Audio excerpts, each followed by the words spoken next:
আঙুলিটো বিষায় নেকি এই কামটো কৰোঁতে? বিষাব নালাগে, এইটো ইমান ডাঙৰ কামো নহয়। এই কামটো কিয় নকৰে? মই দেখিছো যে ইয়াত অভ্যস্ত যদিও এই তথ্য প্ৰযুক্তিৰ যুগত আজি ইনষ্টাগ্ৰামতেই হওক বা ফেচবুকতে হওক টুইটাৰতে হওক তো সকলোৱে জানে চাই, কিন্তু চাই পেলাই থৈ দিয়ে, না লাইক কৰে না শ্বেয়াৰ কৰে।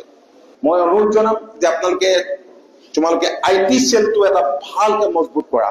আজি আমি যে এই পোষ্টবিলাক কৰি থাকো ব্যক্তিগত পাব্লিচিটিৰ কাৰণে নহয়। আজি সোশ্যাল মিডিয়াত আমি নিজেও এক্টিভ হৈছো। কিয়? ব্যক্তিগতভাৱে আজি কিমানটা বসন্ত পাৰ কৰিলো, এতিয়া আৰু লাভ লোকচানৰ অংকত আমি নাই, কিন্তু ভাবো যে আমি এইখিনি কৰিলে নতুন চামে কিবা এটা জানিব বা আমাৰ দলটোৰ সম্পৰ্কত মানুহে জানিব, প্ৰচাৰ হ'ব, প্ৰসাৰ কৰাত সুবিধা হ'ব। কিন্তু আমাৰ ল'ৰাবিলাকে মই দেখিছো যে ইয়াত অভ্যস্ত যদিও এই তথ্য প্ৰযুক্তিৰ যুগত আজি ইনষ্টাগ্ৰামতেই হওক বা ফেচবুকতে হওক টুইটাৰতে হওক তো সকলোৱে জানে চাই, কিন্তু চাই পেলাই থৈ দিয়ে, না লাইক কৰে না শ্বেয়াৰ কৰে।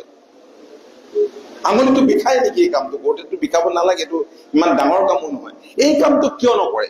যিটো কৰিলে দলৰ সংগঠনটো ফিজিকেলি নগৈও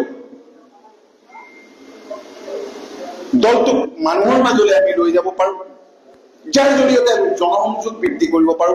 এই কামটো মই ভাবো যে দলৰ ইয়ং চামটোৱে কৰাত এক অগ্ৰণী ভূমিকা লওক। এই আহ্বানটো মই আজিৰ দিনটো ৰাখিছো।